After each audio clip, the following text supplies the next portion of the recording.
Good evening. I hope you are sitting comfortably and that you have steeled yourselves for what you are about to experience. A podcast so directionless, you'll need a map and a guide just to make it through this intro. Should you survive the untamed wilderness of the fog of vaping, the profanity of politics, the gore of gaming, and the ever-twisting and undulating non-sequiturs, then you can say you have proudly navigated and survived your journey inside the minds of the Rambling Vapors. Burst into flame.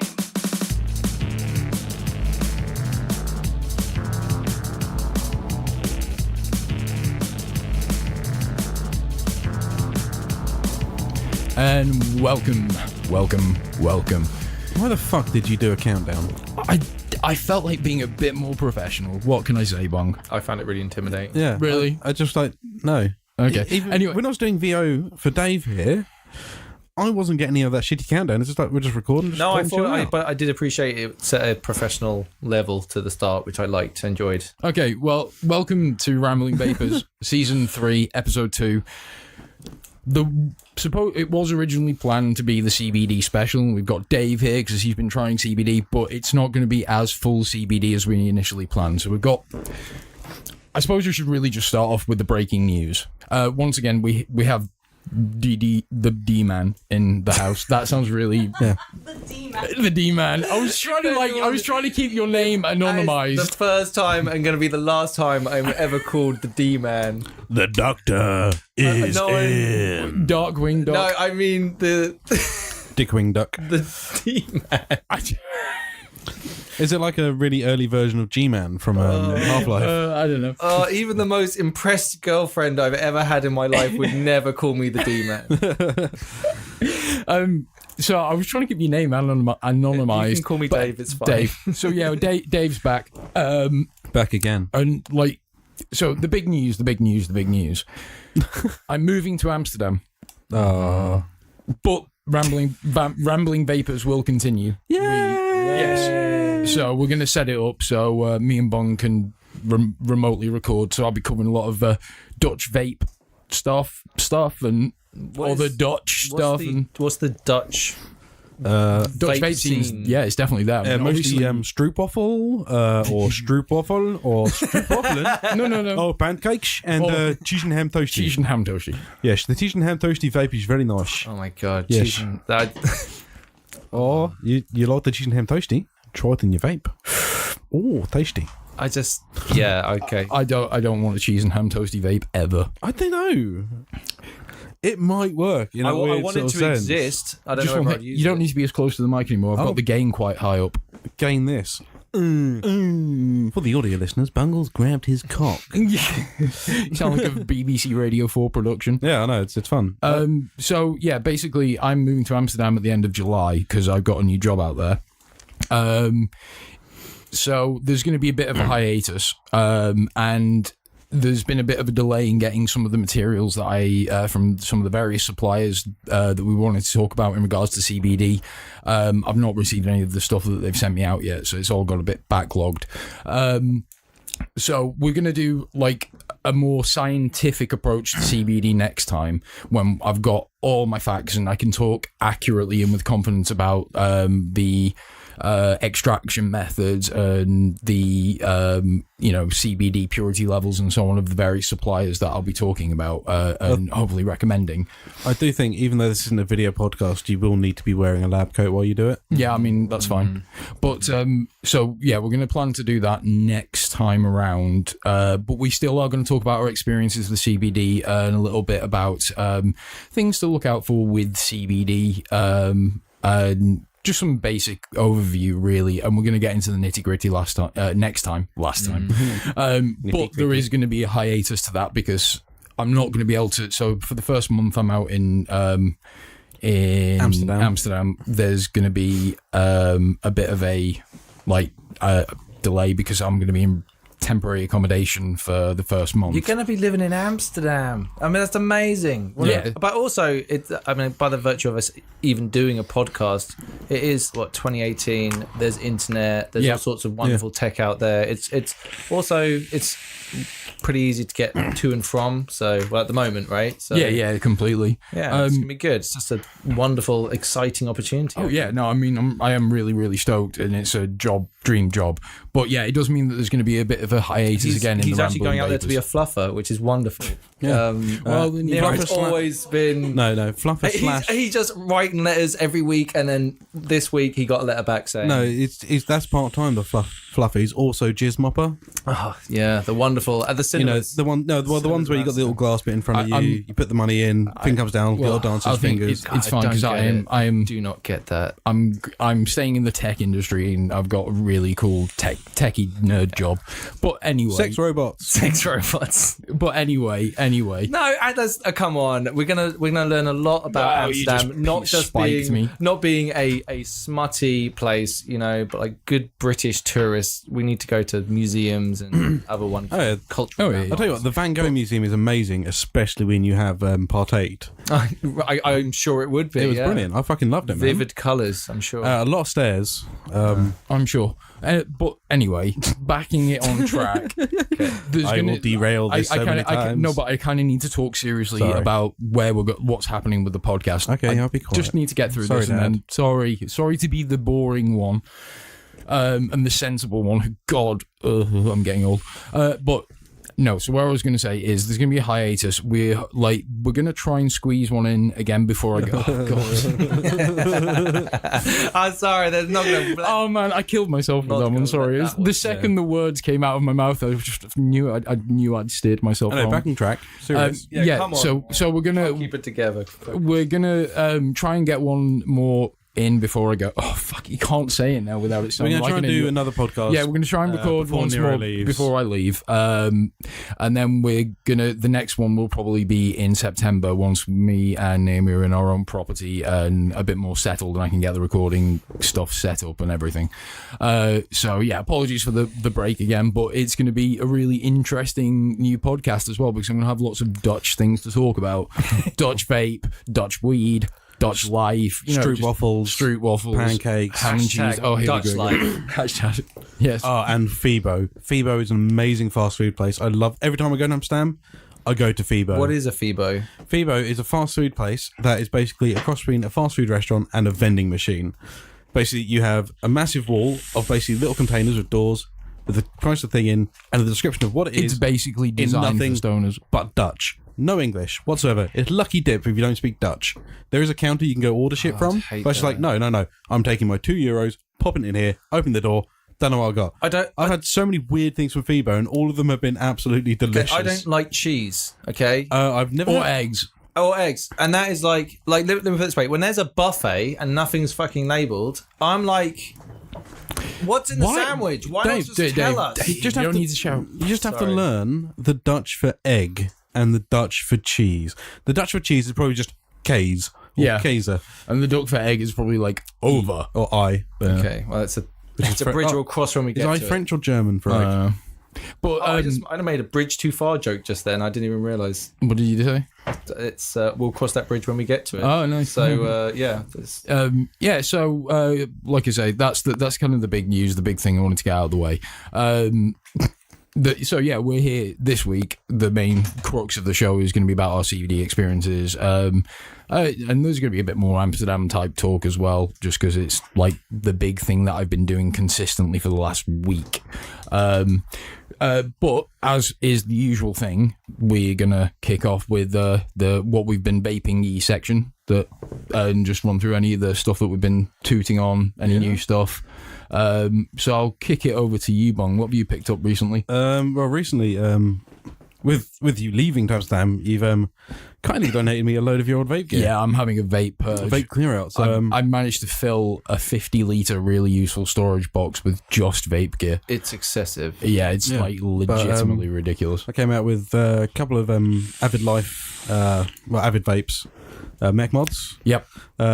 Kennedy, the Goon, which I'm currently rocking on top of my drag. That's the original Goon. Yeah, the original Goon. Fucking lovely thing. Mm-hmm. Actually, really enjoying it. It's a great vape. Great vape. And, well, yeah, just tons of stuff, like a Purge clone. Oh, yeah. The Mini Velocity clone. Oh, yeah. Because I was never paying £200 for an atomizer. Yeah. and the solid brass squonk. Oh yeah, the copper vape. That thing is so weighty. I feel like I'd kill a man with that thing. Yeah, it's like ridiculously heavy, but it's a really good vape, and if you keep it clean, like brassed up, it's great. What about juice-wise? Juice-wise, I'm still pretty much hitting the stuff I got from Vape Jam. I've been hitting the Bradley's range pretty hard. On that note, someone we forgot to shout out last time on the Vape Jam, Bantam Vapes. Yeah. I've been vaping his juice now for... I've just finished up their strawberry banana milkshake, and I'm on their strawberry shortcake, and they are fucking lovely juices. Yeah, it's one of those really good banana vapes. Where they get the banana just right. Yeah. The shortcake one's really good. The strawberry and lime, it's good, but weird. The compliment thing on it. I kind of like. I actually really like it. I really. It's too sweet for me, but in small doses, I really like it. Yeah. The limeness is quite. The lime in it is quite tart. And it's quite. It brings quite a nice flavour. A palate cleanser. It's too sweet for a palate cleanser, but it's good for a day or two. But I can't do it every day vape. Yeah. Anything else before? I think that's pretty much it. Everything's old shit. What about yourself, Dave? What have you been vaping on recently? I have. I really recently I've gotten a bunch of new stuff. So I want to get this company right because E-Liquids UK is the company I ordered it from. It's a My One. The Me One. The Me One, which is this adorable tiny little vape. I loved vape my Me One. I lost it at a wrestling show I went to the other week. It's uncanny with it. It just doesn't look. People look at it who vape and go, "Well, that's just not going to cut it." And then I'll be like, "Try it," and they're really impressed by it. So it's good. It's such a good vape. I had a bit of an issue, so they sent it to me. I opened it up, and then the bottom where there's like the sticker that you get to like the wallpaper on it. Yeah. That was slightly damaged. Took a couple of pictures, sent it back to them. They were pretty hot on getting back to me. Yeah. Sent back. Customer support in the vape industry tends to, by and large, be pretty good. Personal too. And I'll talk about this when it comes to the CBD stuff as well. There's like a real nice personal touch to when they actually got back to me. Anyway, they sent me a bunch of vape liquid with it as well, which was very polite. That's awesome. What's the vape liquid? So I think there's 3 of these big bad boys. It's the first time also I've ever had to do the pouring. Oh, Nick shot. The Nick shot in it, which I didn't know really much how to do it, but it worked out wonderfully. I like nice. This. That's nice. What are you vaping? Bruise Bros. Iced Tropicar. Nice. Yeah. Mentally, it's all the stuff they've sent me is good stuff. Basically, awesome. It's all like one of them is not really my cup of tea, but I think you would like it. Actually, I should have brought it with me. But my main problem with the tiny little vape is the edge of it.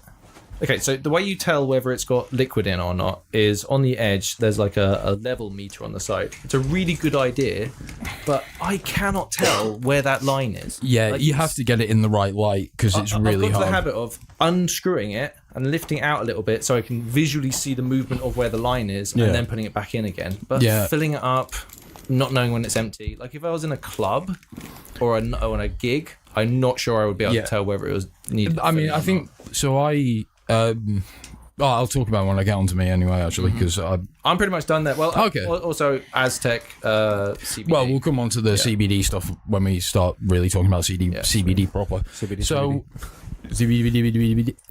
So myself, I picked up a few new bits and bobs. Firstly, to bleed on from where Dave left off, I lost my Me One at an ROH show that we went to the other week. Ring of Honor.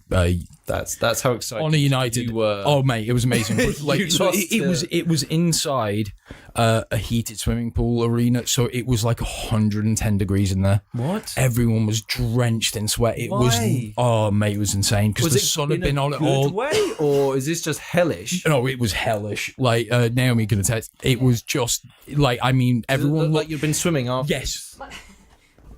My bra was wet.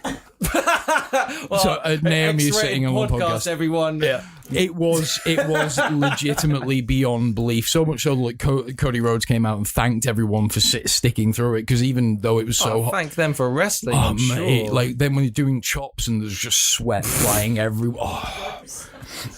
But yeah, it was a great show though, a great show. But yeah, in the excitement, I lost my Mi 1, so I bought the Mi Pod, which is their pod version. Cool.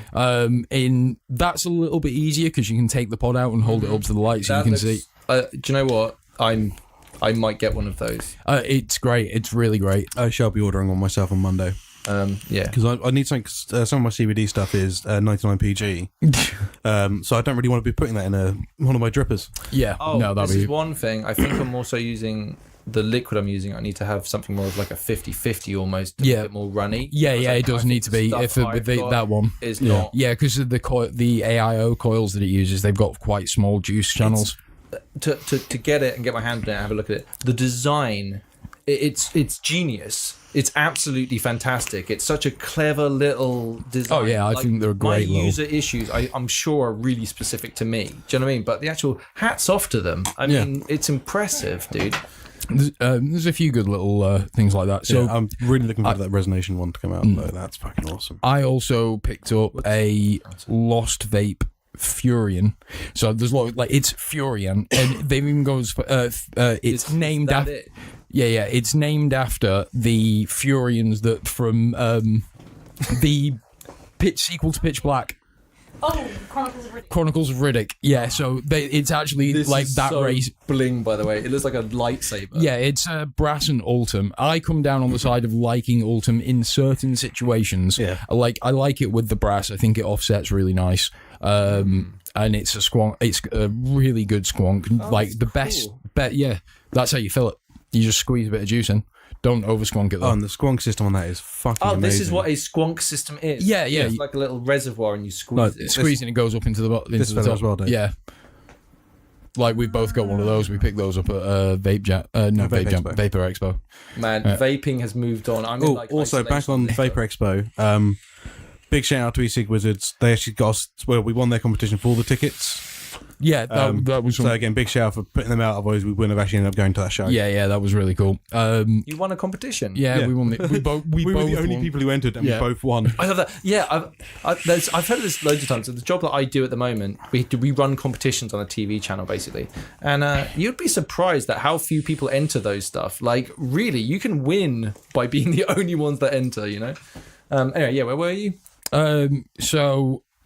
The Furion's amazing. Sorry. It's got a 9mm juice bottle. It's a fully mechanical mod. It takes 18650, 2700 or 21700 batteries, brass and Ultim, really nice firing switch. It's got a mechanical lock feature on there as well for added safety. I've got it topped with the Aqueous by Hellvape, which I picked up at Vapor Expo, which is just a great squonk mod, RDA rather. And then also recently I picked up the Twisted Messes Pro 24 in the really, really nice blue colour. So I've got that on my Rig Mod Descendant Outlaw. And I think that's everything for me recently that I've picked up. Because I've been trying to, obviously, because with the move and everything, like I'm not buying loads more vape gear. I have. So the one thing I do want to mention is I have got a mod on order, which I've had on order for a while from esigwarehouse.co.uk. I'm not too sure about them. So I ordered this mod a while ago. How long are you talking? Are we talking weeks? It got dispatched the beginning of last week, and I've still not got it. And they've said customer service wise. The first time when I asked it, because it took ages to get shipped.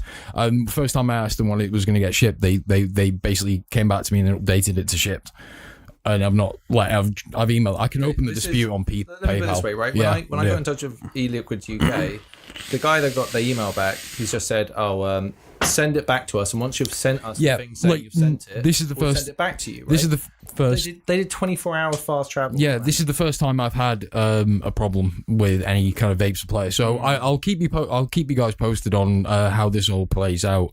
But if I end up having to open the dispute with PayPal and that, I will let you guys know, and I'll probably advise you against it. I may just be unlucky, but the fact that I emailed them 2 days ago and I've not heard anything back. I emailed them again today, so I'm hoping if I hear something back on Monday. If not, I'm going to open the dispute with PayPal. What I'd say is also, if you haven't already, there's a Reddit ECR_UK. Yeah. Post on there. Well, I'm going to wait until I find out what's happening. Once I say postponed, they say this is what the case is. Has anyone else had dealings with these guys? Yeah. And usually you'll have a few replies coming and going saying, yeah, they've been either good or I think they might be a bit dodgy. They've done this blah blah blah in the past. Yeah, it's hard to go off like an anecdotal story, right? Like you can go for a company and I just think they're absolutely brilliant, right? Some other person could have. It takes one person to break a company's reputation, doesn't it? Yeah. Right? You know, it's tough. Yeah, completely. So yeah, I'll keep you guys posted on where that comes out. But what I've got on order is the Own Boy OC Rage Squonker.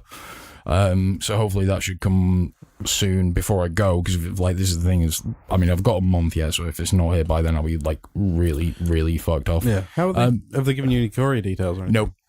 It's worrying. So they should give you the tracking number, right? Yeah, or even some just proof of postage. Yeah. Not just something, But yeah, I'm not like, so I'm going to give them till Monday, and otherwise I'll open a PayPal dispute. But yeah, so that's my vape shit so far. I highly recommend the Mi Pods or the Mi One, both really great devices. The Furion is probably now my second favorite squonker after the Asmodus Lunas, because they're just functionally in terms of juice filling and bottles, the Furion is probably the best squonker I've used to date in terms of refilling. It's fucking brilliant. So the bottle literally is just got a little catch. You open it and you twist it and you just pull it out like so. Holy shit! Yeah, and then it's just the best system. Ooh. Yeah. Can I see that? Let's have a. Whereas the idiot can actually figure it on the Luna is you can't take if a bottle's got juice like full of juice. Yeah, you can't move it. You can't move it. Once, like most squonk devices, once you put the bottle on, it's there till you squonk it dry. Yeah, or at least till you're pretty low. Or till you're pretty low, yeah. But another thing I've found with my Luna, when I'm taking the squonk bottle out, it tends to leave the actual pipe on the attachment. I think that's just some because I mean, bear in mind it's a stab wood mod for like 60 quid, so there are some mild fit and finish issues somewhere. So I'm probably going to use no, a different one. Okay, on the one I use. This is lovely. Yeah, the appreciation of and it's like $79.99, 80 quid, and you're getting a lot of quality for that 80 quid. I think like it's maybe you need your vape budget handy. Oh, sorry, I'm nicking Grim Green spits there, but maybe you need to kind of think about it, but not much. If you want a mechanized squonker that takes 2700 or 21700 batteries, I can't recommend it highly enough. It looks great. It really does. It's very bling. Maybe too bling for me. Does it come in different colours? It comes in a black and brass. The guy was asking me, I love brass. Yeah, you're dressed like you're dressing your fur jacket right now with all your jewellery on. I mean, I'm not. I'm wearing a Bullet Club t-shirt, and he's not wearing a Bullet Club. He's dressed like Mr. T. Basically, I'm wearing my his cane. I'm not wearing I am wearing a Bullet Club t-shirt, but it's a Super Kick Club t-shirt. Kenny Omega, oh my god, so just come off the back of watching the greatest wrestling match Spoiler alert. This isn't going to be up until a couple of days, so anyone that cares will have seen it. Kenny Omega, new IWGP heavyweight champion, beat Kazuchika Okada in a best of 3 falls, which is, Jesus Christ, one of the best matches I've ever seen. Possibly the best match I've ever seen. So long. It was, what did they say what the final time was? Just over an hour. Over 60 minutes. It's insane. And it was amazing. It was just amazing. I can still hear the chops. Oh, sickening chops. Dear God, I want to see a picture of that guy's chest tomorrow. V-trigger after V-trigger after crippling V-trigger. So many of them to their head. It's been going on for a while now. Like, I have a cursory knowledge of that whole thing. Japanese wrestling. That's been going on a while. Well, it was their match at Wrestle Kingdom 12. Was it 12? No, we went to 12. Well, it was 11, yeah. So Wrestle Kingdom 11, it started with their amazing match. Was that 2-3 years ago? 2 years. 2 years. 2017. Yeah, January 2017. And then they had another match in this time in 2017 at Dominion, which was a 60-minute draw. And then they had their third match in the G1 Climax tournament, so the first match Okada wins, the second match was the draw, and the third match, which was because it was in the tournament, wasn't for the title, Omega won. and this was the final, like, okay, I who saw is the that best? one. I remember watching that with you and being like, So so good. he's the champion now, right? And you're like, nah, man. And I'm like, what? No, but no. So No. it's nice to see. Yeah, it's I now forgive them for. I can now like. But you gotta tease it. You No, but can't I can just now give it up. forgive them for Naito not winning at the Wrestle Kingdom that we went to last year at Wrestle Kingdom 12, which was just the most amazing show. That's the thing, man, about wrestling. You And can't. You so gotta, it's like such a massive thing as well. So the Young Bucks won the IWGP Heavyweight Tag Championship belt, and Chris Jericho is the new IWGP Intercontinental Champion. They have got all their main 3 heavyweight belts are now held by Gaijin wrestlers. And then to cap it off, Michael Elgin won the Never Openweight Championship, which is another Gaijin wrestler. What did you say? No, he's a dickhead. He's a complete dickhead. I'm not going to go into it, but he's a dickhead. That's another Western wrestler. Not to mention their Never Openweight Trio Tag Team titles are held by the Young Bucks and Marty Scurll. So that's more Western titles. The only titles now held by Japanese wrestlers are the IWGP Junior Heavyweight Tag titles. And Okay, remember we were talking earlier about knowledge that you have, that you're pushing out potentially very important knowledge by storing all the knowledge about other things. oh man, my Your wrestling break. knowledge must have pushed out like Bach and Beethoven, trigonometry, everything. It's all just out the back door for wrestling knowledge. I don't remember her name. That's why she's Babe now. I know Let's just I Babe. feel for you, but I don't know what your name is. Lana. Please don't. Usually call me mate.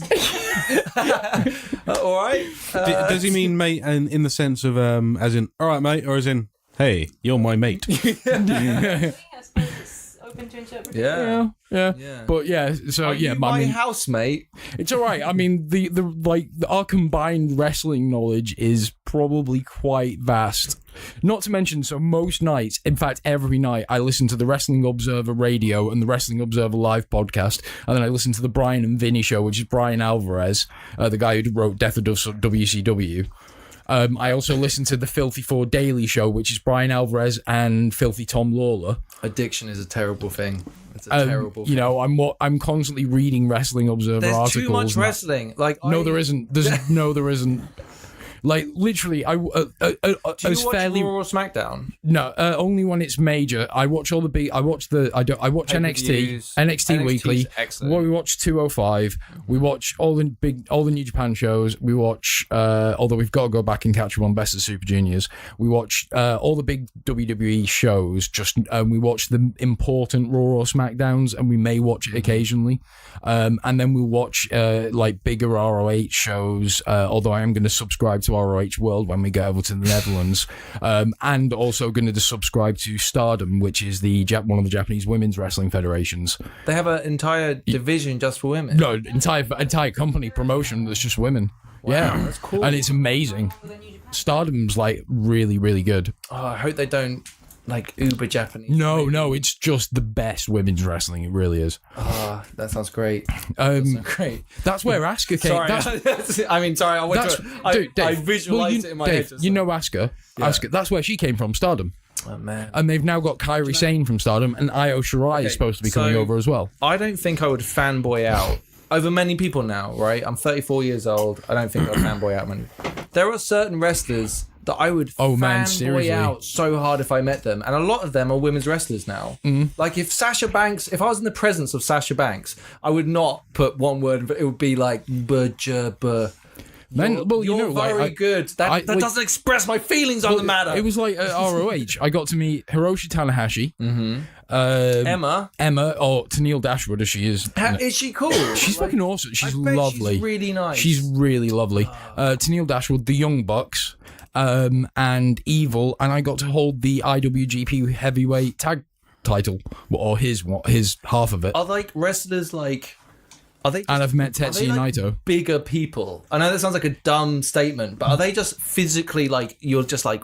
Some of them are, yeah, definitely. Like, or is it Hiroshi Tanahashi the only person in the room that doesn't have a shirt on? No, Hiroshi Tanahashi is definitely huge. Like Kazarian is buff as fuck. Wait, because Kazarian, like, is it SoCal Uncensored?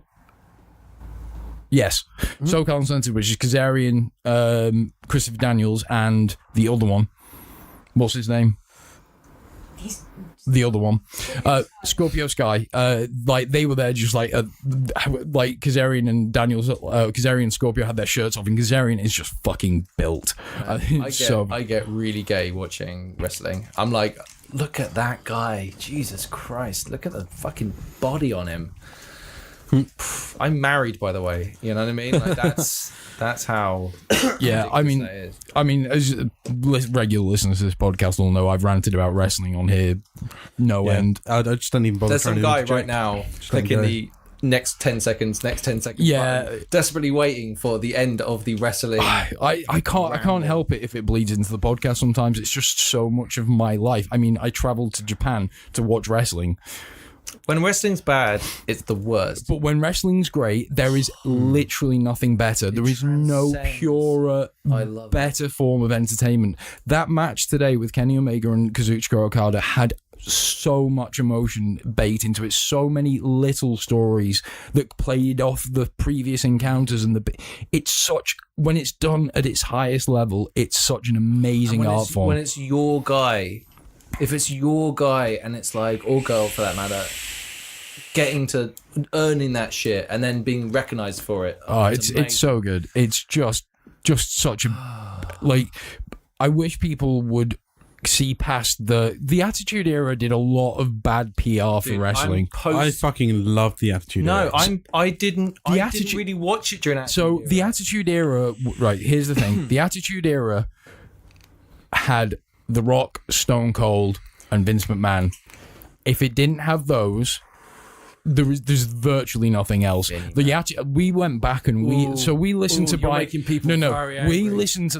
We listened to Brian and Vinny show where they're reviewing Raw and Nitro from 19 years ago every week.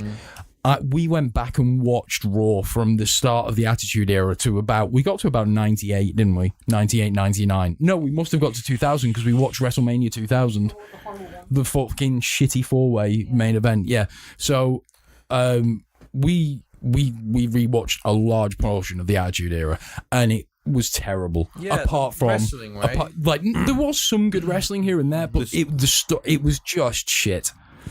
It doesn't hold up. There were some great characters which drove the product, and people connected with these few characters at the very top echelon, and it made the whole thing explode. But by and large, Monday Night Raw every week was 75% horse shit. Then you got the main event that was great. And then not always. And Nitro went from being pretty damn good to absolute horseshit 110% of the time. I watched wrestling as an adult, basically when NXT suddenly shifted gears. Like when Trips took over. When Trips took over, right? That's when I joined wrestling as anything at all. Yeah. And it's so fucking good. When I go back and I watch classic wrestling now, I'm like, there are still some good matches that hold up. A lot of it makes me sad because of some of the stories of what happened to these people. But I think there are still some great timeless matches. For me, Bret Hart and Stone Cold. Bret Hart and Davey Boy Smith Jr. at SummerSlam here. Yeah, Stone Cold. He's great to watch in the ring. He's Foley, amazing. Foley's amazing.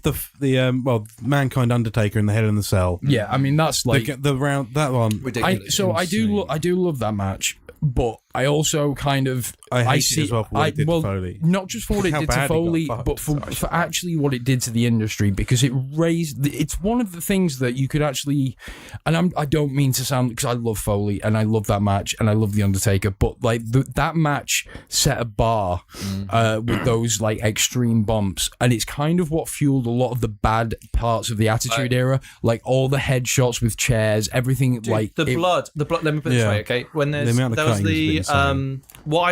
the only times I enjoy. I'm going to just say when I enjoy seeing a blooded wrestler is in a match with Finn Balor and Joe in NXT Takeover, where it isn't a deliberate bump. I think deliberate blading I think there is a place for it, but you've got to do it well, and it can only it's got to have impact. I totally agree. And if it has impact, it's great. But like the thing is, Attitude Era, everyone was bleeding constantly. Yeah, exactly. Just, I've also the alternative, right? You get Brock Lesnar fucking doing it the hard way, exactly. and that's not cool either, right? No, like I'd much prefer a razor blade than someone. But then, there's extremes. There is extremes either way. The basic upshot is pro wrestling is fucking dangerous. Yes. However you choose to do it. Yeah. But there is you can go too far with blading. Like there was one match where Eddie Guerrero was blading his head, and he cut the artery in his head, and he lost so much fucking blood that he like collapsed after the match. His head's like his hairline's happened. I'm amazed that Ric Flair never fucking bled out. The amount that guy would bleed. I think it looked a lot because he had the blonde hair. Head injuries and sweat. Is like the fact his hair would be red by the end of a match. Well, it's just because he was such a bleach blonde dude. Basically what we're saying is that there's got to be a middle ground, but trying to regulate that middle ground is so difficult. Oh yeah, completely. And pro wrestling. Sorry. I like the way you lean towards the microphone. Pro wrestling basically is not. No one should do pro wrestling. I'm just really glad that there are people that do pro wrestling because it's like boxers or UFC fighters. Like so many UFC fighters. You want to fucking do it? Like so many UFC fighters are moving over to wrestling. Like so, you've got Filthy Tom Lawler, Tom Riddle, Ronda Rousey, Shayna Baszler. Like you've got a large, and historically you've had people like Ken Shamrock. Yeah. I worry. Okay, this sounds bad, but the UFC's fucked. The UFC is just the worst place in a weird place right now. Yeah. It's just weight cut issues and drama. I watched the last two cards, and there are really good fights on there. I find the smaller fights are actually better than some of the bigger ones. Oh, I can't remember who's on the next card, but I'm sure it's a really good card. At least if not next. You heard Bisping retired, yeah. Oh, he's retired. Yeah, I think good as well, but like he had a great career. He's definitely a Hall of Famer. Dude, I didn't watch it for a while. Then it was just like he's champion. I'm like, what? He was in my. He's getting a career out of it. That's what he's doing. What? You're the fucking champ? Yeah. Jesus, well done, pal. But then. Good old GSP. Oh, I love him. He's so crazy. I love GSP. Now, there's a person I would fanboy out around. Yeah, definitely. God. Mighty Mouse Johnson. Yes. Pound for pound, greatest fighter. Pound for pound, greatest fighter. Yeah. To quote Joe Rogan. Yeah.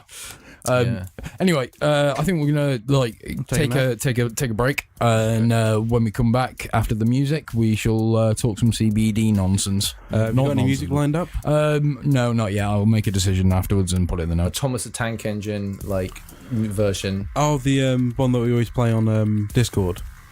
Is it the Floppatron one? The one that's no, I like that one. Okay. No, the one we played on the rapper. Going over the top of it. Oh, Notorious B.I.G. Yeah. I've stopped. Oh no, I've not.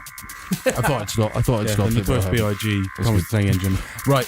Anyway. So good. Right. Break. To quote Yano. Break. That's a wrestling reference, of course. Anyway, see you in a bit.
we're back.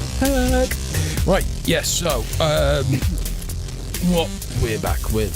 What are we back with? Actually, we made a really good point as we went. We cut the last one. Something that's happened recently as well that's really kind of been quite sad is a game critic that we all really look up to in a way. TotalBiscuit. Not a passed critic away. though, is he? No, he's a pundit. I don't know. I think he is a critic. He is a critic. Critic, announcer. He's many things. He was Streamer.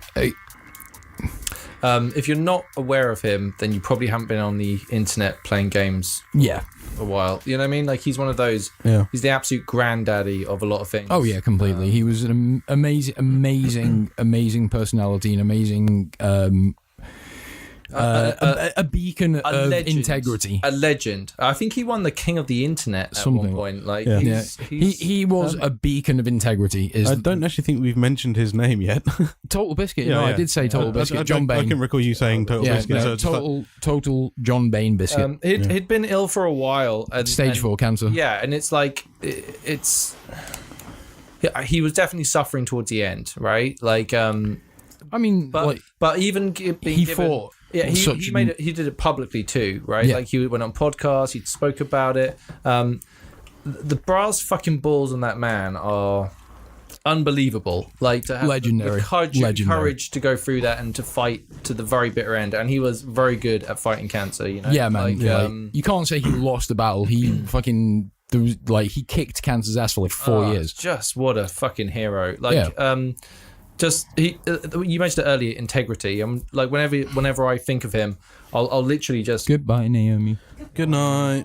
Circle around on just the integrity of the man. Like, even if you disagreed with him, you could still respect what he said. And I don't think, especially in 2018, that there are many people that yeah. I know it doesn't mean much, but I do want to dedicate this episode to the memory of TotalBiscuit. Oh, yeah. He was a massive influence on me, and he definitely inspired in me a standard of honesty and integrity that I want to stick to in my own in this podcast. Yeah. I know it's a completely different subject, it's a completely different style of thing, but I do still want to maintain that, you know, when I talk about something with knowledge, or like perceived knowledge at least, that what I'm saying is genuinely the most accurate thing that I can say to the best of my knowledge. He's like a role model, right? Yeah. Like if more today people, you're like, how do I deal with being paid something or getting free samples or something, right? Yeah. Like, well, you do it with integrity. You should say. Yeah. Well, like, right? I think if more people in the media industry held to that kind of level of principle and like we say, integrity is a word we can use to describe TotalBiscuit again and again and again. Yeah. The media, the overall quality of media would be much better, and that goes as far as like mainstream news media. I think the problem nowadays is that those people don't. I can't think of a replacement for him. No. I mean, right. There are other good people out there. There definitely are. There are people out there that are holding themselves to that. So I think he's inspired that in a lot of people. I watch a lot of YouTube videos, right? And it hit me fairly recently with it's the new Jurassic Park game. Jurassic World Evolution. Yeah, okay. So I that game looks so good, but it's so fucking expensive. I'm going to wait, basically. But I'm really excited about it. So I started watching videos. The videos were all kissing this game's ass. Right. All paid for videos. No, they didn't mention at any point that they were paid for, but it gets into that thing where everyone gets like No Man's Sky. You get a relationship with a developer, right? Like, if Sega sends you their game for free and then you give it a good review, you get loads of nice things happen to you, right? Hype, although even beyond that though, just the general hype in games is a problem. It's the level of hype that certain games get before they're even released, before anyone's played anything substantial that can really be genuinely criticized and quantified. That, you know, you're seeing 5 stars game of the year from like Game Informer, and this thing's not even out yet. Well, it's a big game. Yeah, right? It's a 200-hour bloody epic, and like I played it for 4 hours and thought it was fantastic. You know, like I've got into this habit now of buying games when they're at least like a year old, when they drop all the prices on. You get all the DLC with the deluxe edition or Game of the Year edition. Yep. It costs next to nothing when you hit it on a Steam sale. It will come round because it's a AAA and they will try and cash in at the end. Completely. And I don't feel like I'm missing out on anything. No, I mean, I've been very much the same. It's one of the reasons that when I was like really busy with work, I wasn't gaming that much, is because there just wasn't anything that was coming out that was like, oh my God, I have to play this now. Like, I got to buy this brand new. After a year. Most of the time I've not been gaming online with you guys. I've actually just been completing Dark Souls. Yeah. I completed Dark Souls 2 and all the DLC, and I am now Sick fuck. I completed the Dark Souls 3 base game, and I'm 2/3 of the way through this first piece of DLC. I've just got the last bit to do. Punch yourself in the face. Yeah. They are my favorite games of all time. Any listeners out there who hate themselves as much as Nero does, please call your local Samaritans. No, seriously, Dark Souls is amazing. The thing is, you just accept that the death is part of the gameplay loop, and the actual lore and the worlds that everything is built in is so amazingly detailed yet abstract. It's just so good. What's weird is, right, when people say, I always find it interesting when people put games all in one big category, right? Because I can appreciate why you like that stuff, but that's not for me. No. But you love your grand strategy. Oh my God, I'm such an absolute Paradox fanboy now. Yeah. I can't even... I realised, I took a look at myself in the mirror and realised I am just a complete fucking fanboy. See, whereas for me, I love my strategy games, but I prefer my art.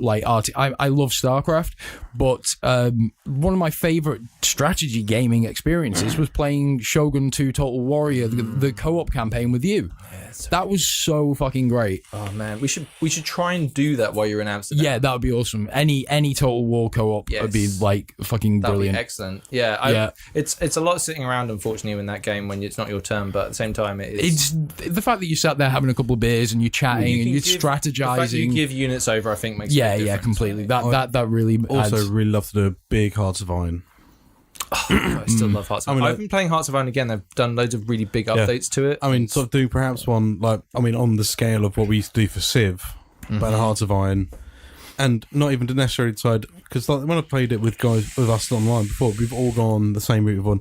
Oh, we're going to go Axis. We're going to do this. The problem is that when that game has some really big if you're democratic or you're Comintern or you're fascist, you really are different camps. And trying to get, like, if you're non-aligned or democratic, you basically can't do shit until it's World War II. Right, You can't do anything. So basically you have to sit there until something happens, right? And that's a long way to play the game. So you always want to flip fascist or communist or whatever. I don't know. I would still be up for that. Like, I don't know whether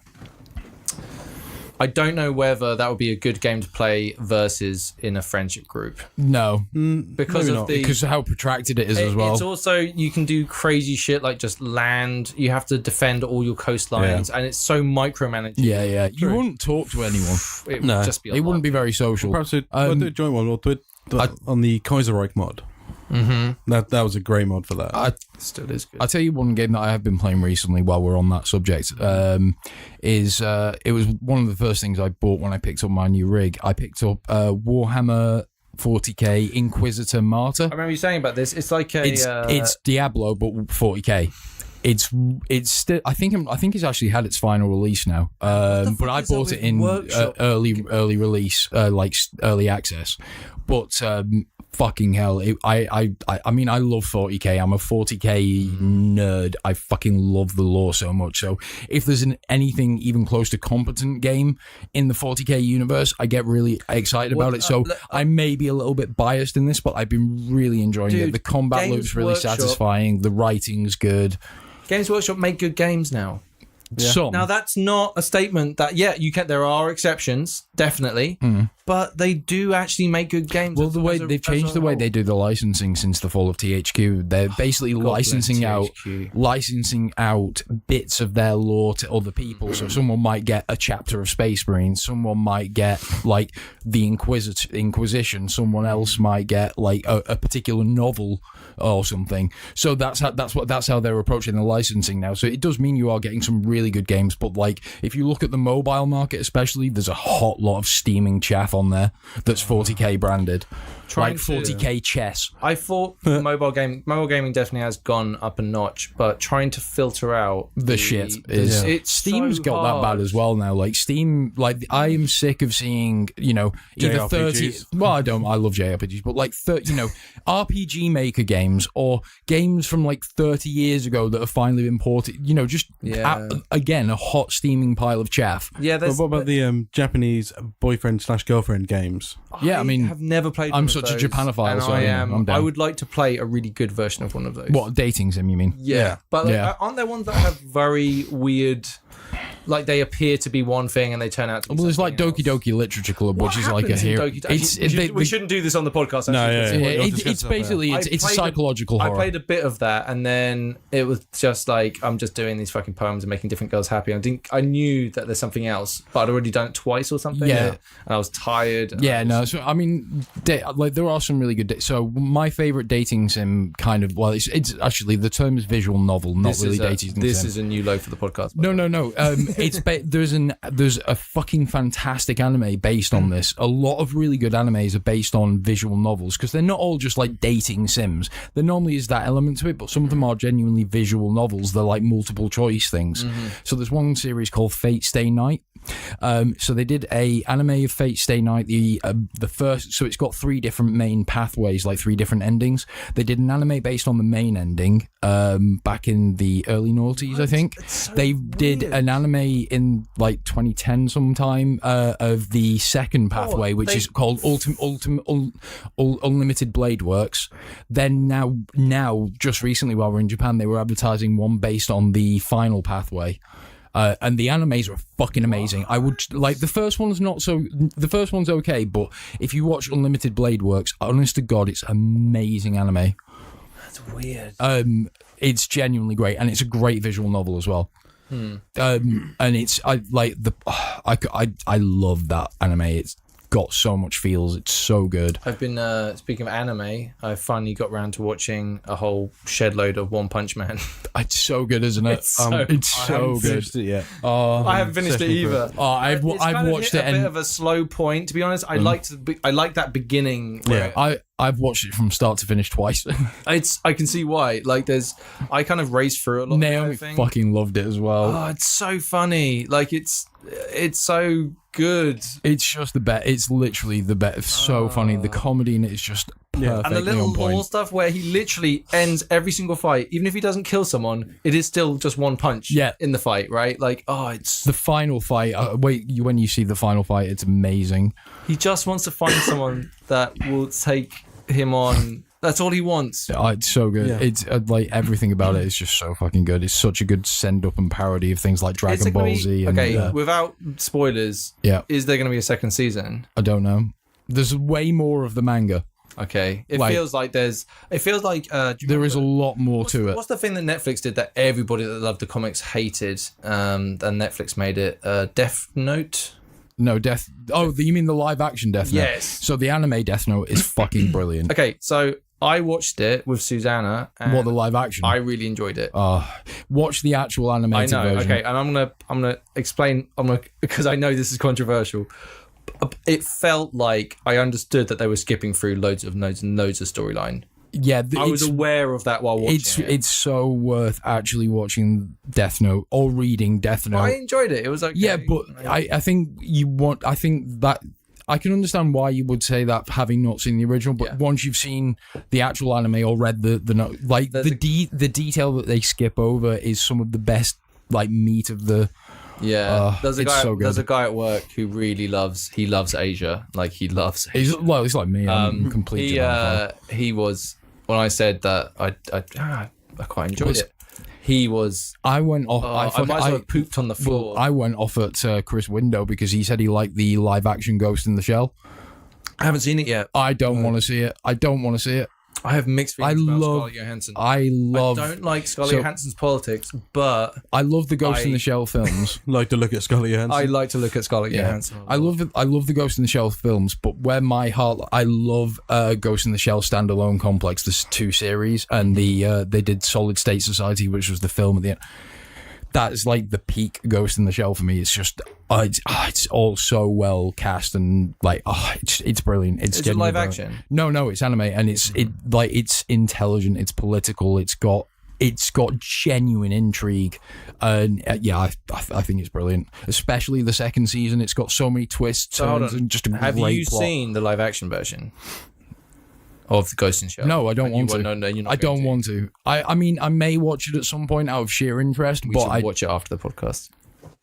Maybe. I'm genuinely like, I love anime. I mean, I watch a dangerous amount of anime, you know, like proper otaku levels of anime. I mean, look around you, Dave. I'm surrounded by like a small army of young Japanese women made of plastic. Yeah, I've got like this amazing anime figurine collection. I think I've got about 60 now. Robot. That's not a lady. Full blown. It might be a lady otaku. robot actually. No, it's the Evangelion. It's the Evas. So Eva 01, Eva 00, and Eva 02. But it's like me at yoga classes. And I've got ratio. Misato as well, and then I've got both a Black Rock Shooter, loads of Strike Witches. It's just loads. Like, yeah, I don't know what it is. I never I really enjoyed a couple of really good anime, but I never went down that rabbit hole. It's and I'm so the sort good. of person that I think maybe I could have gone down that rabbit hole, but for some reason it just never really happened. I don't know why. There was so much anime that I love. Like, anime has such feels for me. Like, I mean, just look around. I've got giant anime wall scrolls up. When I watch manga, I have anime tattoos. I use English voiceover and I don't put the subtitles on because I'm that sort of I person. don't always. Oh, really? So if it's well dubbed, no. In fact, Ghost in the Shell standalone complex, the actual English dub on it is fantastic. The English dub on Tokyo Ghoul is pretty good as well, which I've been watching recently with Naomi, and that's fantastic. Although we have switched to Japanese now because we're learning Japanese. I'm learning Japanese for fuck's sake. I mean, other good dubs. Probably I like the Eva reboot dubs, but actually, there's not that many that I watch dubbed. Yeah. Now I think about it, it's like Ghost in the Shell is like really, really good dubbed. Like genuinely, all the voice actors. Actually, no, Hellsing, because anything with Crispin Freeman in, he's like just the daddy of anime voice actors in the West. Here's something about watching something because I'm trying to learn Spanish. My wife's family are all Hispanic, and I want to be able to speak to my mother-in-law. Right? This isn't going well, but the. Now when I watch stuff, it's not how... Just be careful how you ask for a straw. There's a lot of... She laughs at my visual jokes. I don't know whether she thinks I'm just a buffoon, but like, yeah. So do you know what the well, I know this is not Mexican Spanish, but actual Castellano Spanish. Yeah. Do you know what the word for straw is? As in a straw you drink with? I haven't is got that far. paquero. But do you know what the word for wank is? Paquero. It's just slight inflection on the... You've planted a seed that will just grow and fester in me. When I'm watching... So I try and watch some stuff in Spanish. Especially when I watch, say, Narcos. Their accents are fucking crazy. And they speak really fast. And they're also speaking slang. So when you actually know what the words are, you're like, they didn't just say that. Or like when you hear it in Spanish, like the translation is really like not what exactly what they said, and it's like I find that really frustrating when I'm trying to learn language. Also, the sentence structure is different, so you'll be reading, but you're actually doing it backwards when they're saying it. So it's like where we'd say 3 red frogs, you'd say red frogs. No, the frog's red 3 or whatever. Okay, yeah, it's like it's not going well. Yeah. I can't remember how to count. 1, 2, 3. So, 3 ranas Rocco, I believe. I literally haven't done numbers. That's 1, 2, 3, 4, 5, 6. No, that went French. That went straight into French. Yeah, shit. Luckily, we're English, so we don't need to learn that many languages. It's polite if we do, but it's not expected. My numbers are getting better with Japanese.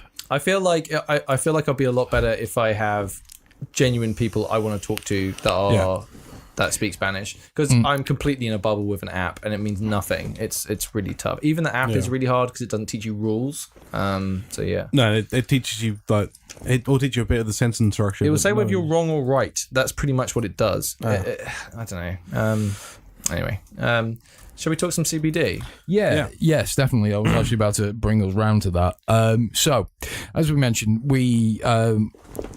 like I touched on at the beginning of the podcast, we've not got all the material that I was hoping to have to actually do this like fully in-depth look at some of the CBD producers out there, some of the ones that we really like, especially.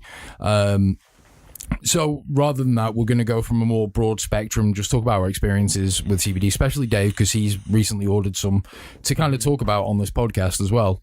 He had been using it previously as well as a supplement form. Yeah, it's a while ago though. Yeah. I think it was like a year or two ago when I used it before. And I've been vaping CBD every day and using some oil.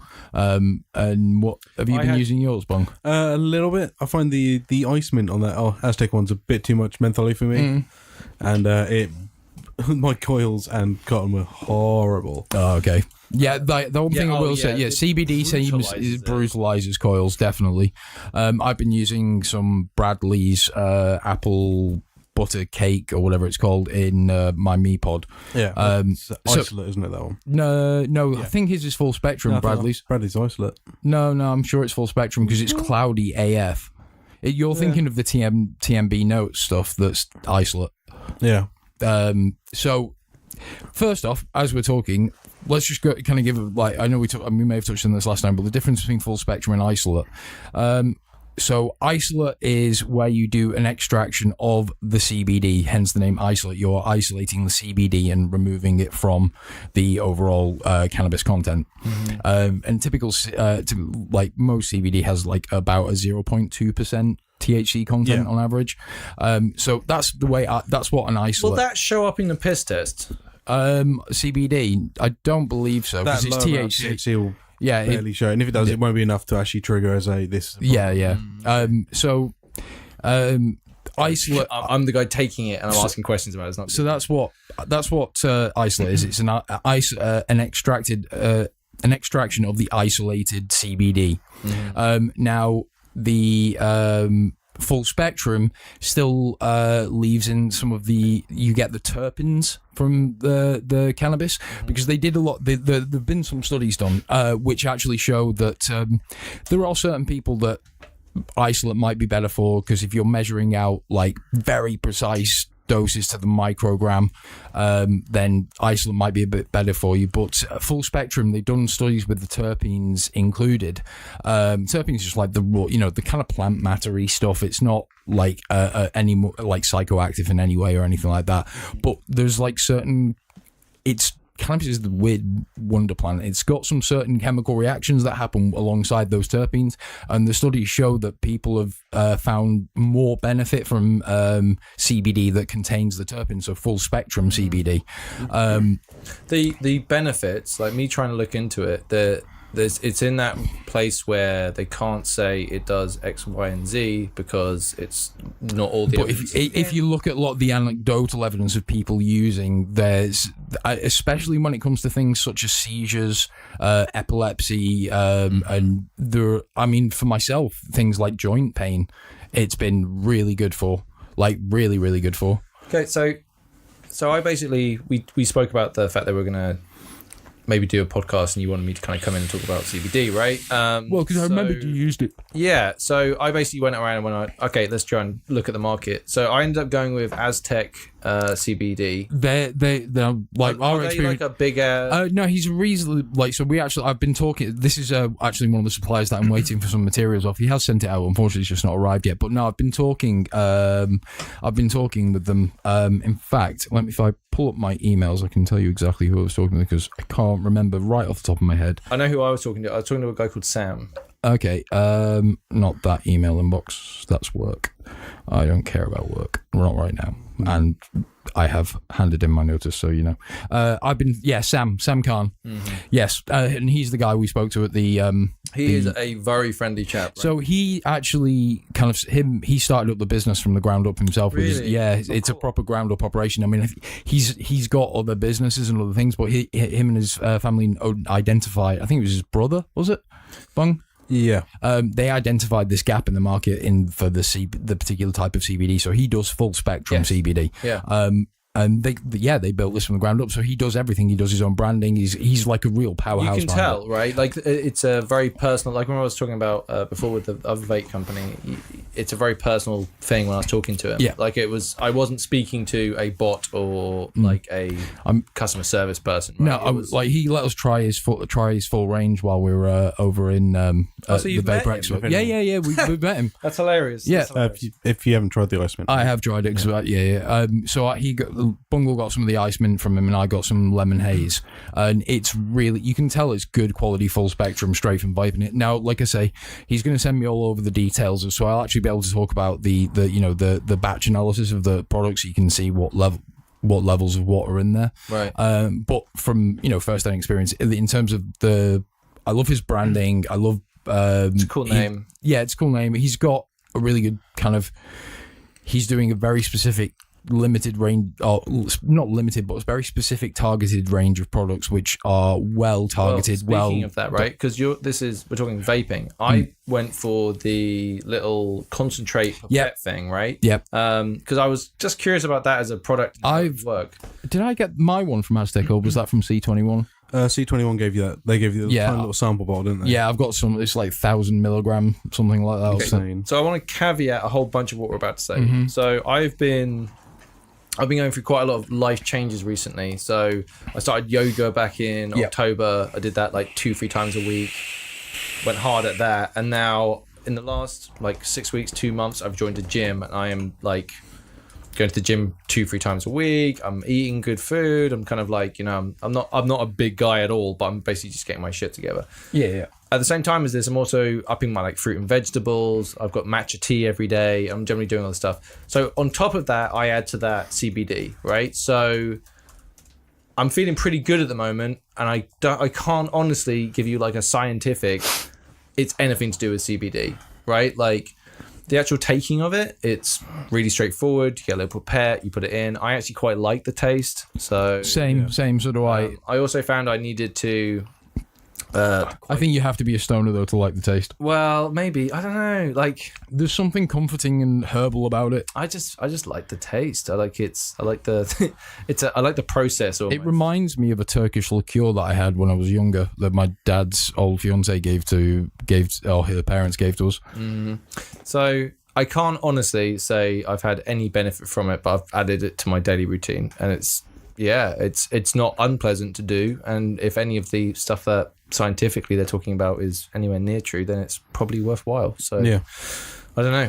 Well, there's dispensaries in the States that grow and sell pure CBD strains, like ones where they've been bred so they are really high in CBD and virtually no THC. I always have to have my little like skeptical brain on whenever I come to anything like this, but like I feel like there's a lot of interesting stuff to do with CBD, and whether it's in or out, it certainly isn't harming me. Right? I mean, there's some really, really good documentaries out there where they talk to people, specifically in the States. There's the one child that was the first one to be like prescribed CBD for epilepsy. But let me put it this way: I don't have seizures, right? So it's hard to say. You get what I'm saying, right? Like it's hard to see the benefit. You're already in very good health. Yeah, I'm fine. I'm feeling great. It's like I am in reasonably good health. I'm not in poor health, but I've got a couple of niggling issues, and CBD does help with those. See, that's a better test, right? Yeah. Because the reason why I have to caveat this so hard is because my own life has been going through a whole bunch of change. Yeah. Right. Like, and I've been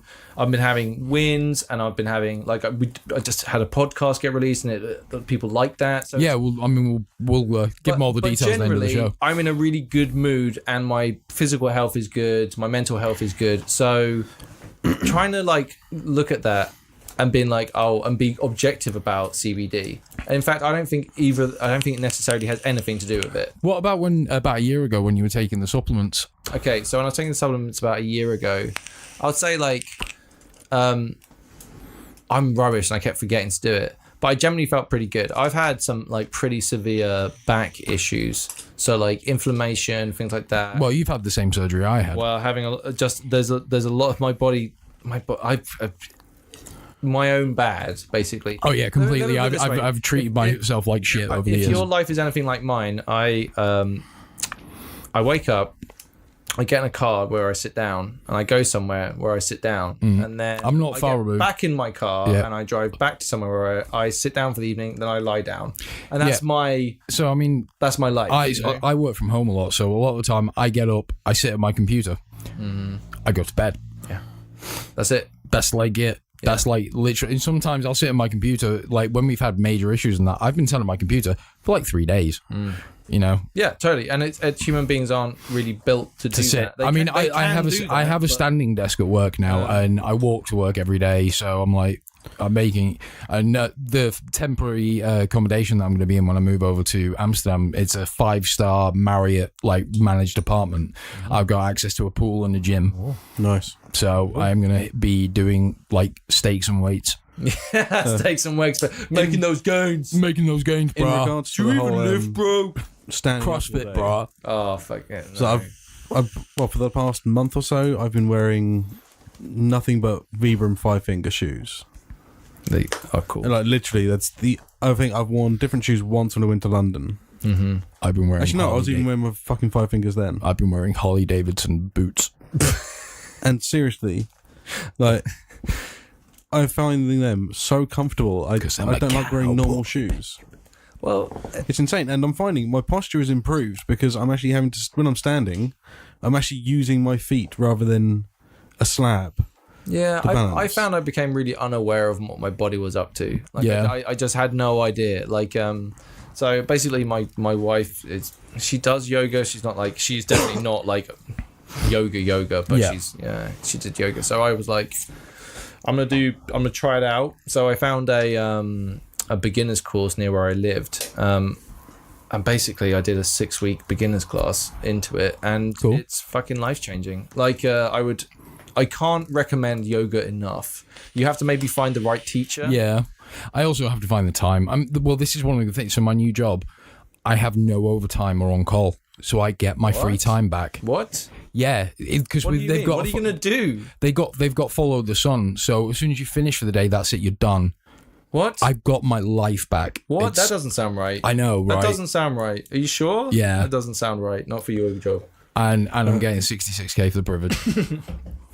Well, boom, baby.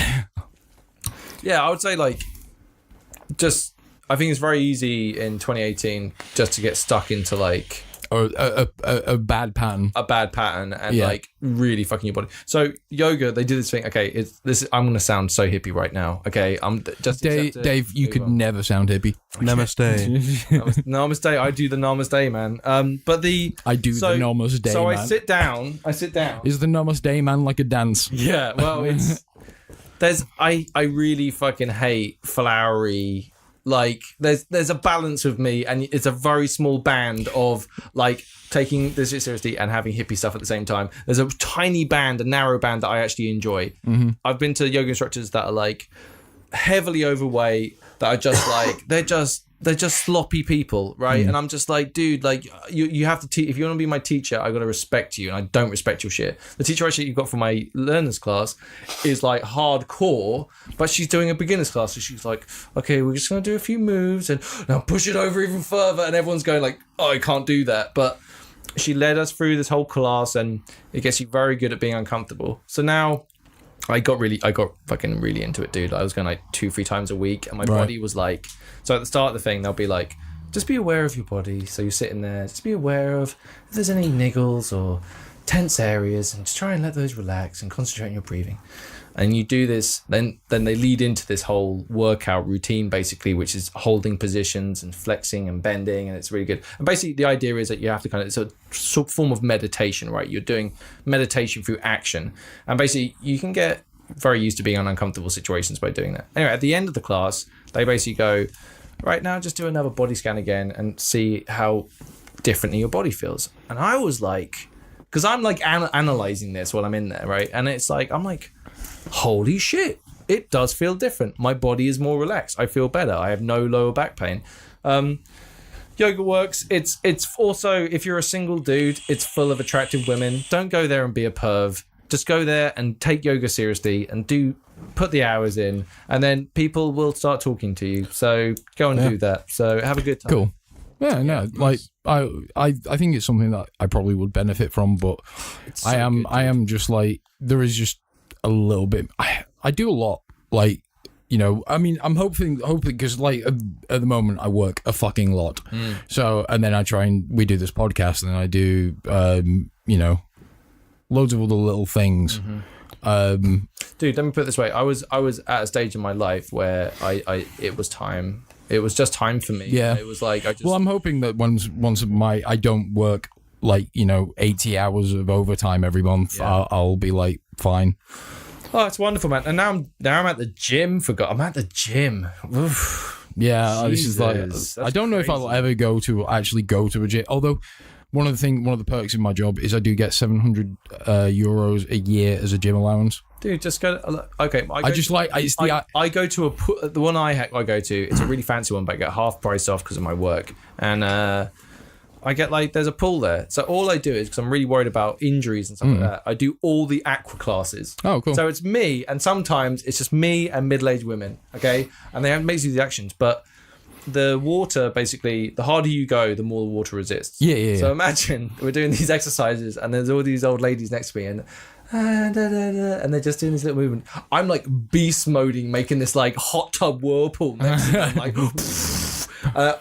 I absolutely love it. It's Cool. good times, man. Unfortunately, I like beer too much. So for any benefit I have, my little tiny little round belly on my skinny physique is still there. So Yeah, I mean, I can tell. Calvin I Klein know what aren't that's bringing like. me up anytime soon. Like, feel great. I came back from Japan with such a pot belly because fuck me, I just ate so much goddamn food. I mean, it's Rice on there's rice, a but, war like, being just- fought. Okay, there's hitting now 34 is like going through second fucking puberty. My body is changing and it's doing stuff that I just don't understand. Oh my god, why does my belly keep on coming? I feel like this has And never there's been no an issue hair before. where there was hair before. Exactly, you're right. I'm feeling strangely. I'm less impulsive, and I like staying in and drinking red wine. What's happening to me? You know? Yeah, no, I don't You only feel- start to panic when you find the grey pube. No, that's already happened. Susanna likes to find not on my pubes, on my head usually. Sometimes. Oh yeah. And your head fine. It's when you find the grey pube. That's when you know your body's like. Yeah, my body's definitely. But then again, I haven't been. I'm in the best shape I've been in for years right now. So I'm definitely in much better shape than I have been, and the only thing now is just like constantly fucking tired, but that's just through lack of sleep. yeah, I think it's like, but I think And stress. I think there's like, I think you start to take things slightly differently. Like before, I would just drink and smoke and not give a monkey. Well, I think one thing that definitely changed was when I stopped smoking. Definitely. we should talk about some. Yeah, right. Well, back to CBD. Yeah, back to CBD. So, where did I actually got to? Oh, yeah, I was talking about isolate. Fucking hell. Rambling vapors back in full force. So, I was talking about isolate and full spectrum.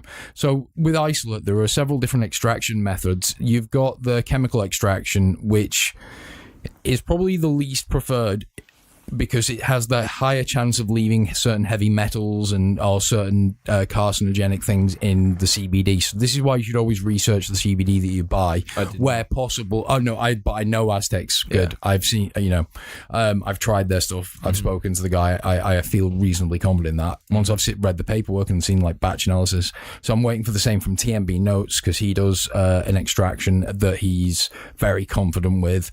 The other options you've got a cold water extraction.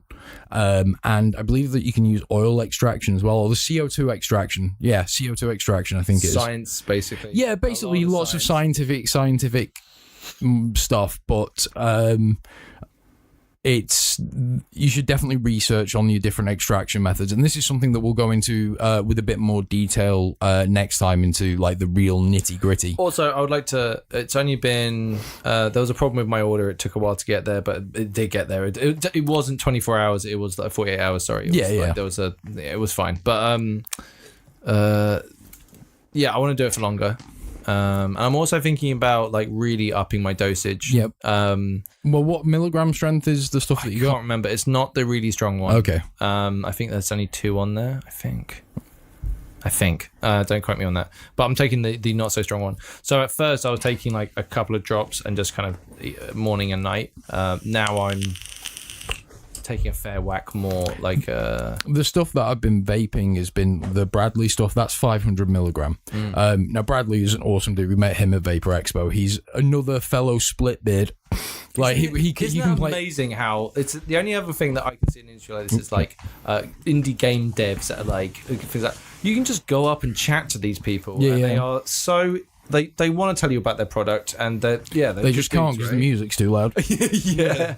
Oh my god, the loud like Vapor Expo was just like Vape Jam was just like constant loud music. I really find like booth babes really creepy. Yeah. Do they have that? Yes. Oh, it creeps me out. It's like you don't know anything about vapes, and you're only here. No. Some of them really do. Some of them do. No, but they're employees.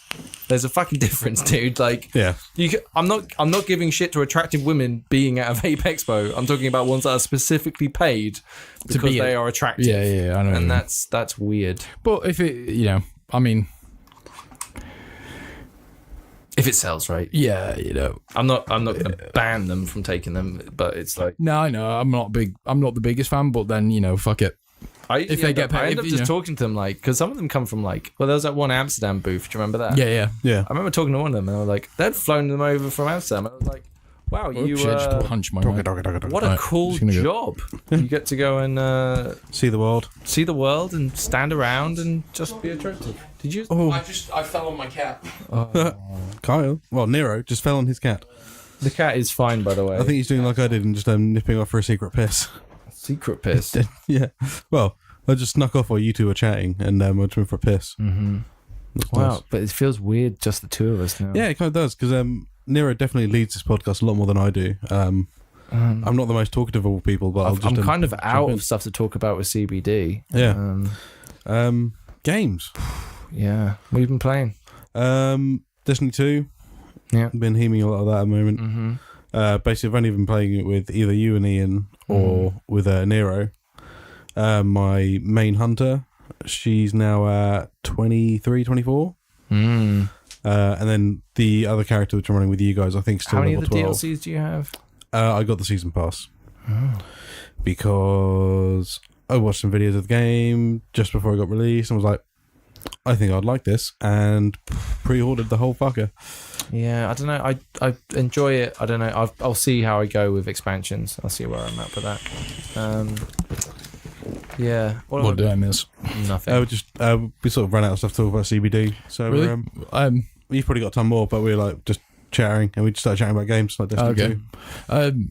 Well, in terms of the CBD, like I said, all the finer points and things that I really wanted to get into was are going to be really covered next time once I've got all the required materials. I'm kind of gutted that basically moving to Amsterdam and everything that's happened has kind of thrown everything for a loop. So everything's like I'm nowhere near as prepared as I wanted to be because I've just not had the time because I've been dealing with tax things and packing and just so many things that you need to do for moving to another country.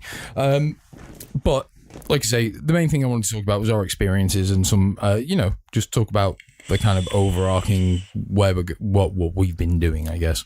And the next time I'm gonna hopefully have all the information from TMB Notes and Aztec and all the other guys that we've been talking to. Also, shout out to Dan from Vapor Superstore, who's sending us over some sample stuff, including some hopefully some CBD that they've got as well.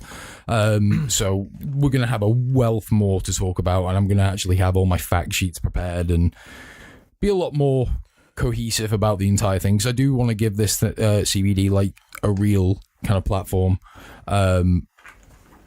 It's just things have just been so hectic. Yeah. So We'll actually use the Trello board for one. The only thing I would say about CBD is that it's really expensive. It is, but that's because the extraction process is difficult. And that's just the way of it. Yeah, I totally agree. That's the only thing I would say that I think the price is something. I mean, the other thing to look at as well is if we get things, if like in Bungle mentioned earlier, you do have non-THC containing strains of cannabis.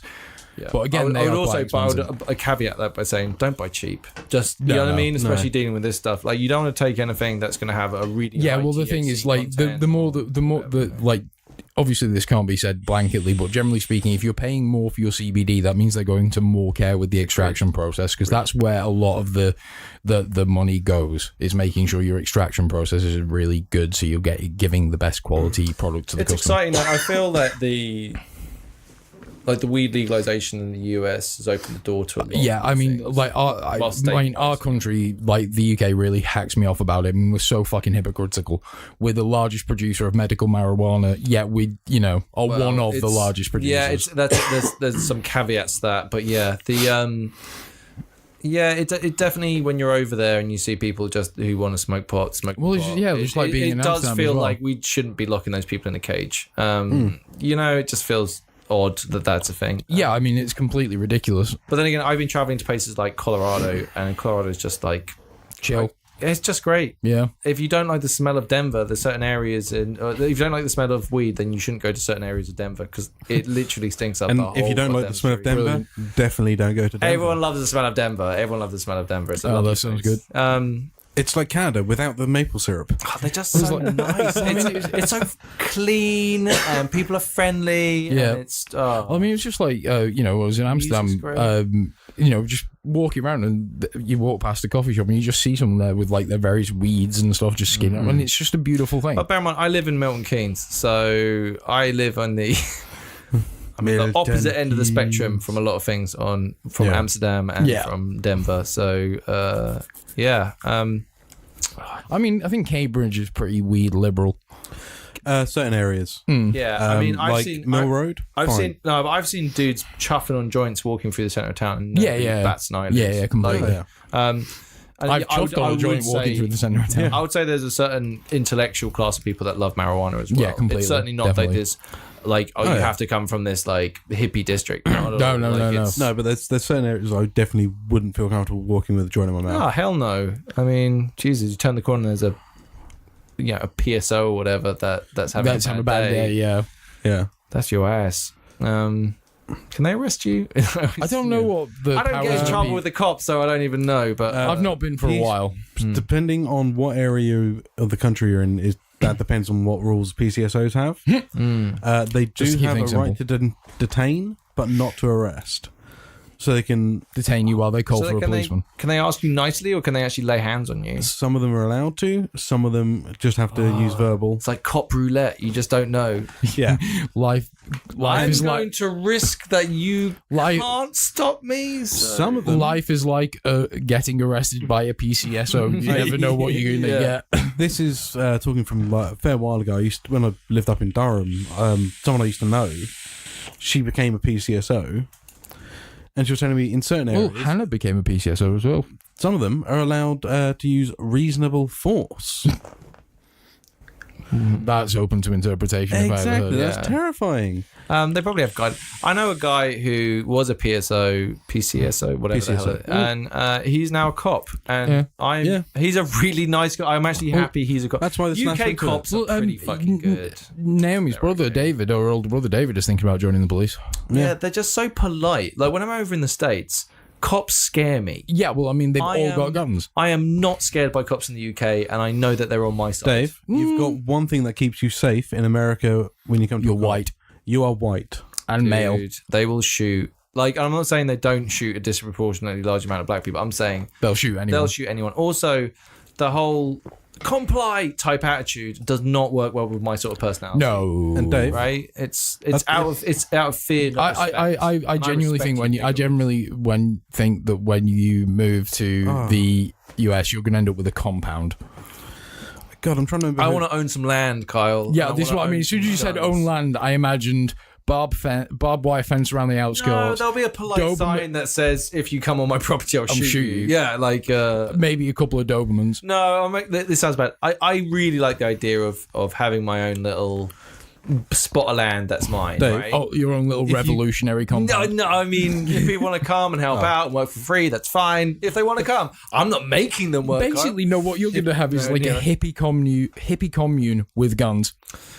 It would be nice. But if you do have that sign... It would be nice. If you have the sign saying, basically, if you come on here, you will be shot, make sure it's a tin sign and there's several bullet holes in you there. got to shoot it with Various not just shotgun, various calibers. like do you know what you do? You go to Nevada and you steal the Area 51 sign. I think you go anywhere near that sign, you are probably going to get shot. my main reasons for owning a bit of land and having a bit of thing would be like just to not have people Place to bury the bodies. I mean, I like the idea of like having hunting on my property and not people. Like the greatest game. Yeah, I mean, Are you going to call your ranch? Is it Jamestown or Jonestown? Yeah, I know, right? What's the Branch Davidians? Which ones were they? The Waco. Waco. Yeah. Oh man, that's some dark shit.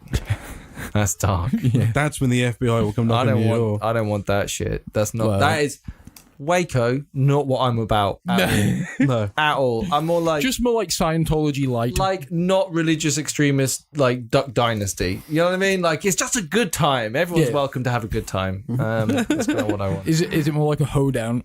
Yeah, there'll be some drinking, and some country music. Yeah, fuck country music. What they play country music on Radio 2 on a Sunday, I think. It is. Why? And I always drive home when it's on, and I'm like, is there a big demand for one of the biggest radio stations in the world to dedicate hours of its broadcast time to country music? Yeah, apparently. How cultural relevant is that? You might. I mean, if it's like you can't deny Johnny Cash. No, but there's good, but then you don't. There's not enough. It's all just singing about their dog and or their truck. Bullshit. There are loads of. I know Susanna's got a friend who's she's Hispanic and lives in Oregon and loves country music. When there used to be a radio attached to when you turn the light on in a shower, the radio would come on and it'd be a country radio station, and I would have to listen to country music every time I showered in the morning. It was Oh, my dog left me, but you're still with me. I love you more than my truck. Just so bad. Sorry, I've just been paged, and I'm just making sure the guy covering for me is okay. No more. I know it's savage. It's savage. You'll rat me when you're gone. I do want to own some guns though, and I feel like I don't want to own scary guns. Get muskets. If I was like, what would I pick to shoot up a school? That is not what I would be buying. Basically, just get muskets. No, or get single bolt action rifles. Yeah, one guy was saying to me, if you're worried about guns, you should buy a bow. And I'm like, crossbow. I don't want to hunt an animal with a bow. Like, crossbow, man. You have to get so much closer using a bow. Yeah, and you have to be good at it. Like, I know they have like all those the modern hunting bow doesn't leave much to, like, you don't need to think about. You're just pulling a string. Yeah, it's like a gun. Yeah, but you've still with an arrow, you've still got to get that precise spot. Mm-hmm. No, go fucking man mode. Just hunt with like a K-bar knife. But well, if you believe American hunters, you just fall over deer. Fuck! Oh, stab it! Shit! You know. Or what you should do is take the same approach to hunting that some of the squaddies that my mum used to know in the army took to fishing, which was take theatrical thunder flashes fishing, throw them in the lake. They'd bang. They wouldn't kill the fish. They just stun them all, so they'd all go into shock and just float to the top, and they just scoop them all up. Bad news. They killed them. The shockwave would have killed. Well, either way, they still ate them all. I want to give whatever it is. Like, I'm gonna be bad at this, right? I'm not gonna be very good at hunting. So I feel like whatever I get to try and shoot at, they probably, you know what I mean? Like, it's better than the cow being wheeled in and then headshotted. What I'd say is definitely start small and start target wise. I'm going to shoot fucking 100,000 rounds before I aim at anything with a pulse. And start with small. Start with a 2.2 long rifle. It's the smallest caliber. I would like to. The first thing I want to go after is an elk. Fucking. They've got gougy things. That's. The meat's supposed to be amazing. Yeah. I imagine it'd be somewhat similar to reindeer. It will feed my family for a year. What sort of a round would you want to take that down with, though? A big fucking How fucked off are you going to be if your kid's a vegetarian? I won't mind. Just more meat for me. That's the way I view it. Are you going to eat your children? Yeah, no. I mean, Unless they're delicious. Or a disappointment. Are you going to get a 308 Winchester? A 308 Win Mag? I don't know. Like, I'm definitely not going to buy... Like, okay, so bears are an issue. Bears are a thing. Like, having a giant goddamn super predator running around. Well, what I've heard from, like, listening to stuff that Joe Rogan with various Sundays he's had on there, a lot of them will tend to have a sort of a minimum of having a 45 caliber pistol. Yeah, a lot of them do. Yeah, a friend of ours out there has a it's a same gun Dirty Harry had. 44 Magnum. Yeah, and it's like it's a beast of a. Doesn't he have like the extended barrel on that as well? Yeah, he's got barrel the that wasn't insane like. Because I think it came in a 6 and a 9. But when you're walking around out there's the wildcats, there's bears. Like, this is very, very unlikely that anything happens to you. But Bigfoot, obviously. Sasquatch, obviously. Please. We're not racist. Scientologists. Oh my God, I watched a Bigfoot documentary on Netflix, and it was so bad I couldn't look away. It was like, oh, you just happen to be out there on your own. Your mate has just been down in this gully chatting off with you about what the fuck you're going to do. And then he climbed up there and then... It's just so bad. The big question is, when they're trying to attract a Bigfoot, why are they using mating calls? Are they wanting to get fucked stupid by this giant thing? Bigfoot bestiality. I wish Bigfoot existed. I would We're going back to that podcast with Mark where we found out there was a Dino erotica and Bigfoot erotica. Yeah, I mean, if we're all 42, man. 34. I would not want to be in the woods. If I got assaulted by a Bigfoot, I don't think I'd want to go back to the woods. I don't know. Maybe I'd enjoy it. Like, it would be like something Are we talking lady Bigfoot or man Bigfoot? Would I? Well, I'm sure you would notice the difference. Well, you would notice the difference. It's either you're going in or something is going in you. Oh my God. I don't know whether I would tell Susanna. Would you tell your wife? Wow, that's a thought for the week for the listeners, isn't it? I just got raped. What would you do if you got raped by Bigfoot? Baby, the worst thing is I enjoyed it. Oh God. Would you buy Susanna? I could hold on to the fur. Would you buy Susanna a Bigfoot strap-on? And I would just be like, "This isn't the same. You're not making the right noises. I can't feel I tell you what, your power, your physical power." You've met Susanna, right? Yeah. I don't think there's any way you can convincingly make that. Maybe make her look maybe you're just getting a guy called Al, a massive big hairy bear. Okay. We should step back a minute. Yeah, I was going to say anyway. Actually, I'm getting a bit too Bigfoot don't exist. We have been rambling for about an hour now. God, imagine if I'm wandering around. You might just you know how your mind can play tricks with you, and actually you might think you see a Bigfoot. I hope to God that never happens to me. You don't want to be that guy. Even if I see a Bigfoot, I'm just gonna be like, no, didn't happen. I'm not gonna tell anyone about this. Don't ever. No. Everyone will just think you're a fucking kook. Yes. But yeah, on that note, we've been rambling on for about an hour or so. So we're gonna love you and leave you. Sorry, this hasn't been the episode that was. One more thing. Yes.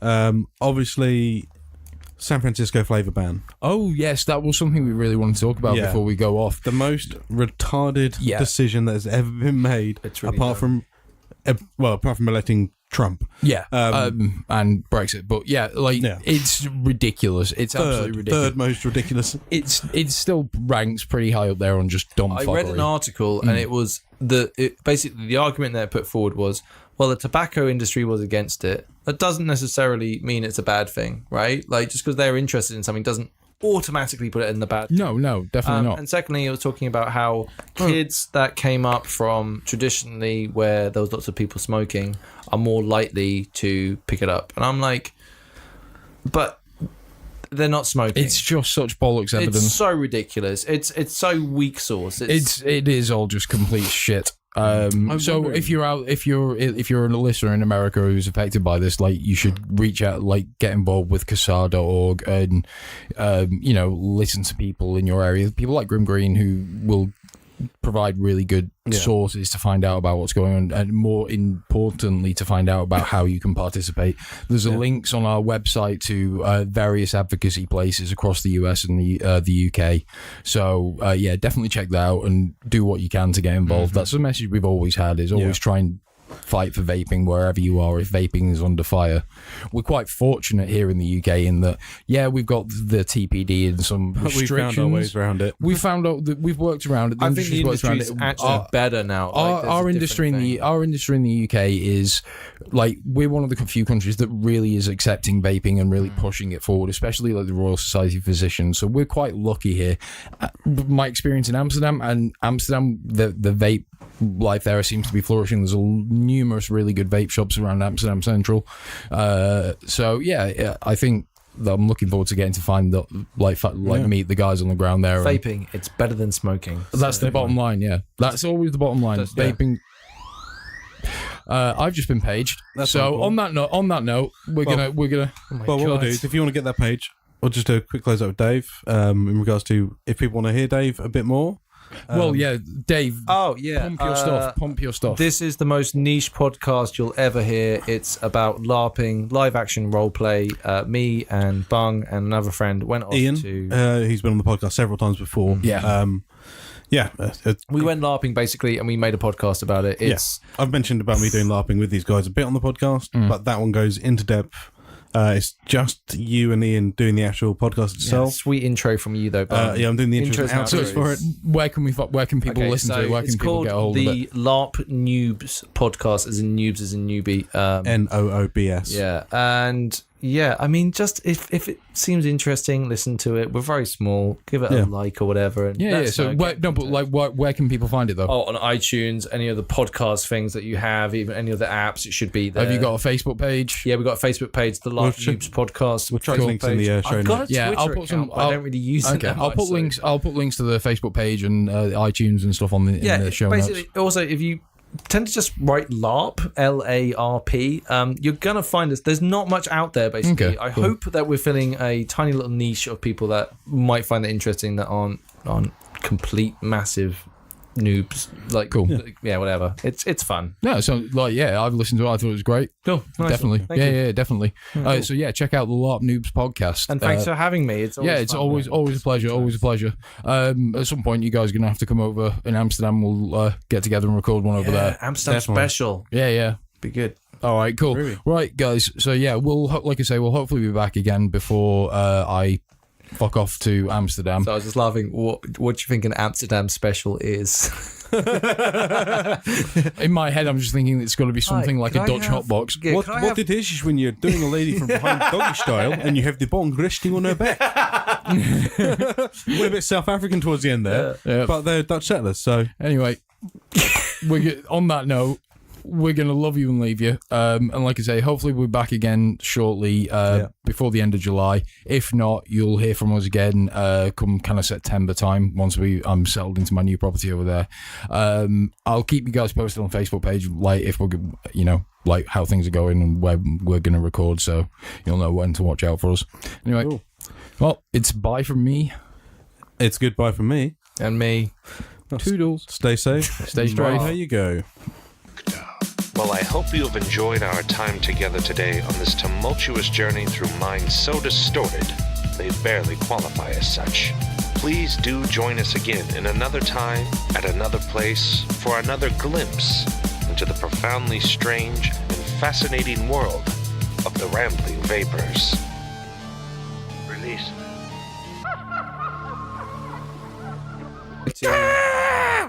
Oh, guys, just had an energy drink. Don't worry.